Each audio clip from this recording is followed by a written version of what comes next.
ना गोदी मीडिया की तरह और ना ही विरोधी मीडिया की तरह। सच्ची खबरें दिखाएंगे, असली मुद्दे उठाएंगे, सच्चे मीडिया की तरह।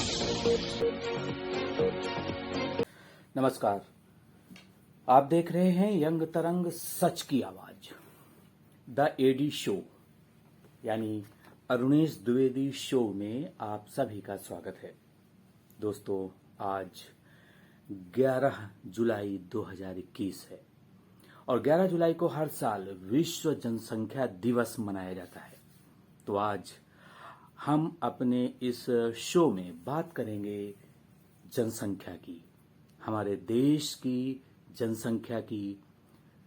देश के सबसे बड़े प्रदेश यूपी में जनसंख्या बिल का ड्राफ्ट जो प्रस्तुत किया गया है, जो आज ही रिलीज किया गया है, उसके बारे में भी आपको बताएंगे और साथ ही आपको यह भी बताएंगे कि यूपी के लोग कब तक जो यूपी पॉपुलेशन बिल है उससे संबंधित अपनी राय, अपनी सलाह यूपी की सरकार को दे सकते हैं, कैसे दे सकते हैं और इस मुद्दे पर सियासत क्यों होती है।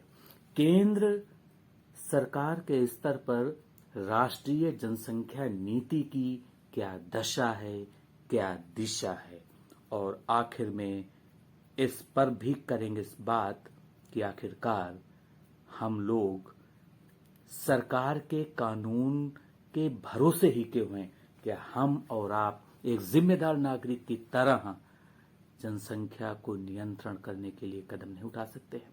इन सारे मुद्दों पर होगी बात। बने रहिए हमारे साथ और देखते रहिए द एडी शो। तो सबसे पहले बात कर लेते हैं विश्व जनसंख्या दिवस की, यानी वर्ल्ड पॉपुलेशन डे की। 11 जुलाई 1989 को संयुक्त राष्ट्र की आम सभा में यह फैसला लिया गया था। और ये क्यों लिया गया था, इसके पीछे का रीजन क्या है?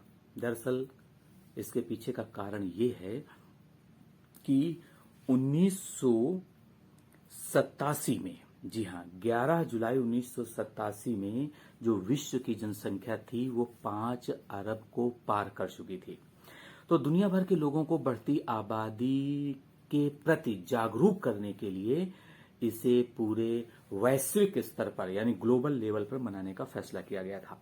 और इसके बाद इसकी विधिवत जो शुरुआत हुई वो 11 जुलाई 1989 को हुई और संयुक्त राष्ट्र विकास कार्यक्रम यानी यूनाइटेड नेशन डेवलपमेंट प्रोग्राम में इसके जो गवर्निंग काउंसिल है उसके द्वारा ये घोषणा की गई थी। और आप देखते होंगे ये बात 1987 की है, जब लगभग 5 अरब विश्व की जनसंख्या थी। और आज की अगर बात करें तो आज दुनिया की आबादी 7.8 अरब है, यानी लगभग 8 अरब लोग इस दुनिया में रहते हैं। और अगर भारत की बात करें तो भारत का उसमें हिस्सा है 17.5%, यानी लगभग 17.5% लोग भारत के रहने वाले हैं।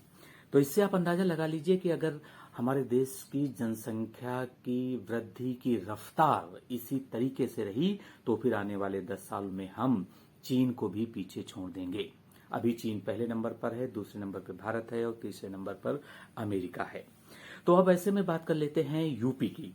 आपको पता है यूपी में अगले साल चुनाव भी हैं और ऐसे में चुनाव से ठीक पहले यूपी की योगी सरकार एक जनसंख्या नियंत्रण कानून ला रही है। और इस कानून का जो ड्राफ्ट तैयार किया गया है उसका नाम दिया गया है यूपी जनसंख्या नियंत्रण, स्थिरीकरण और कल्याण विधेयक 2021।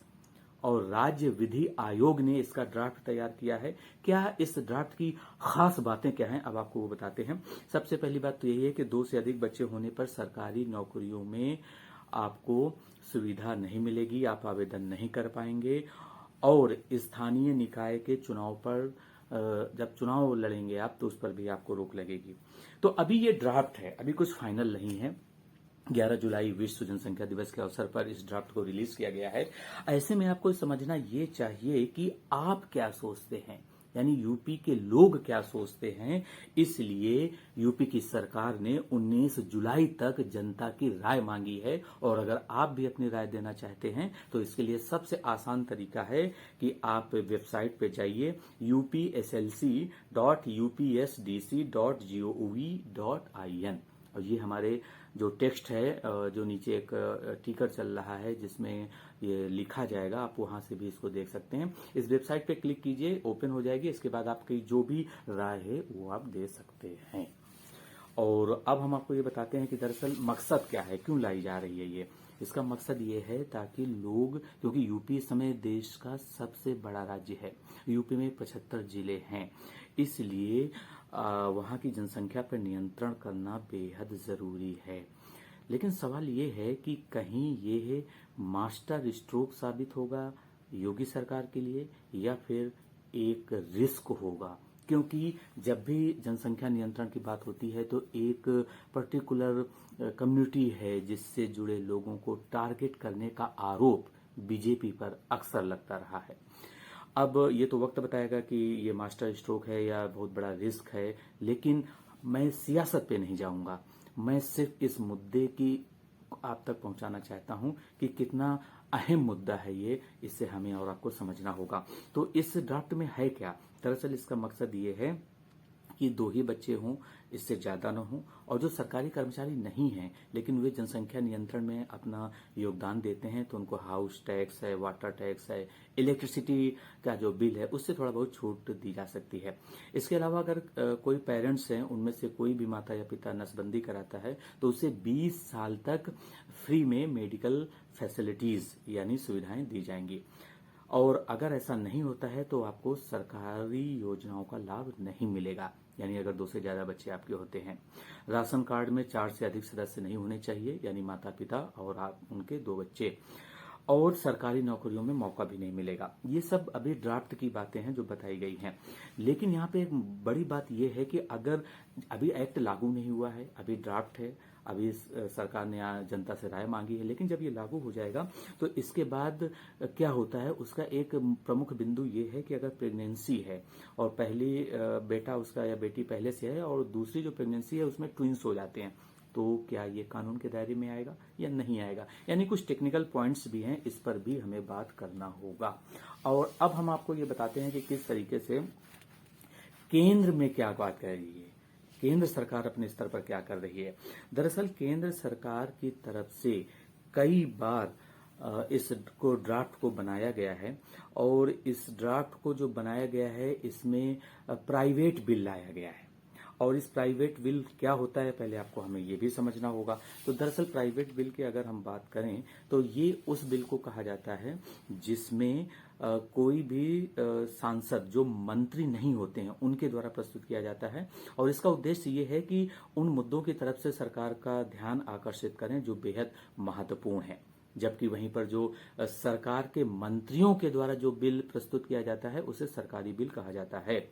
अब सरकार द्वारा जो बिल लाया जाता है उसे कभी भी किसी भी दिन जब भी संसद की कार्रवाई होती है उसमें पेश किया जा सकता है और उस पर चर्चा हो सकती है। लेकिन प्राइवेट बिल सिर्फ और सिर्फ शुक्रवार को ही पेश किया जाता है और उसी दिन बहस होती है और इसके लिए 1 महीने पहले नोटिस दिया जाता है कि वो इस बिल पर चर्चा करना चाहते हैं। और पिछले 50 सालों का अगर आप इतिहास उठा के देख लें तो बहुत ज्यादा प्राइवेट बिल पास नहीं हुए हैं।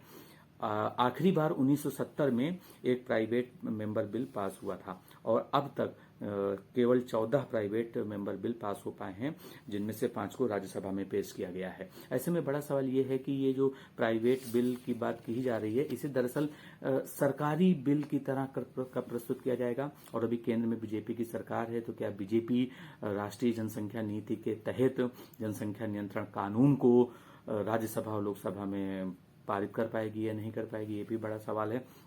दरअसल इसमें यह भी कहा गया है कि किस तरीके से अगर इसकी हिस्ट्री की बात करें प्राइवेट बिल की ही, तो 2016 में भाजपा सांसद जो है बहुत से भाजपा सांसद हैं, सुब्रमण्यम स्वामी हैं, अजय भट्ट हैं, हरनाथ सिंह यादव हैं, इन सब लोगों ने जो है कहा है कि अगर कठोर जनसंख्या नीति लागू नहीं हुई तो आने वाले समय में सबको भोजन, पानी और आवास उपलब्ध कराना मुश्किल हो जाएगा। और ये बात अपने आप में सच है, क्योंकि बढ़ती जनसंख्या, घटते संसाधन आज की सबसे बड़ी सच्चाई है और सबसे बड़ी परेशानी भी है, सबसे बड़ी समस्या भी है। और इस समस्या का समाधान इसी तरह के कानून में है या नहीं है, या फिर देश के सच्चे नागरिक होने के नाते हमें और आपको खुद समझना होगा कि इस तरह के बिल को कैसे प्रस्तुत किया जाए।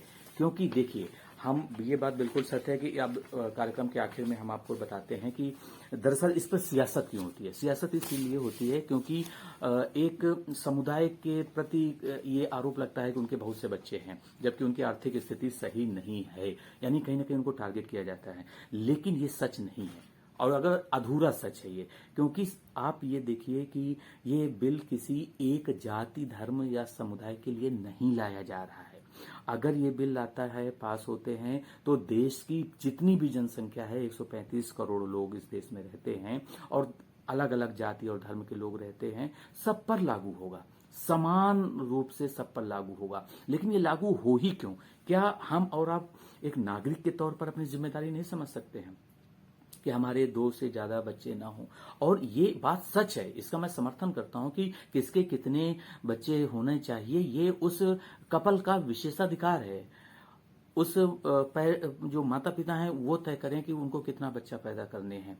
सरकार का इसमें रोल नहीं है। लेकिन मजबूरी क्या है कि हमारे देश में अभी भी बहुत से गरीब लोग हैं, बहुत से ऐसे लोग हैं जो बच्चे को भगवान की देन मानते हैं, और एक लड़के की चाहत में बहुत सी लड़कियां हो जाती हैं, या बहुत से उनकी जो है जनसंख्या उनकी बढ़ जाती है। तो इसलिए कहीं ना कहीं कंट्रोल होना बेहद जरूरी है।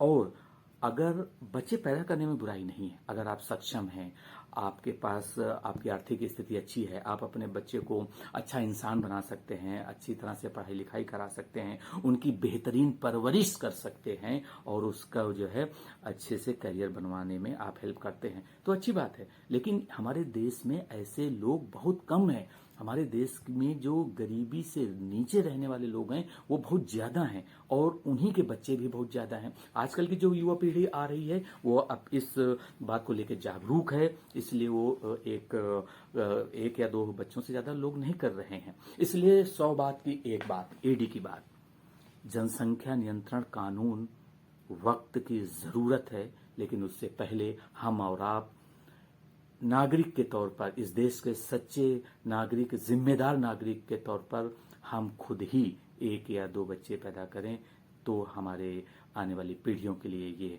शुभ संकेत होगा। आपको हमारा वीडियो कैसा लगा? फीडबैक कमेंट बॉक्स में दीजिए। साथ ही हमारे चैनल को लाइक, शेयर और सब्सक्राइब कीजिए, और देखते रहिए यंग तरंग, सच की आवाज।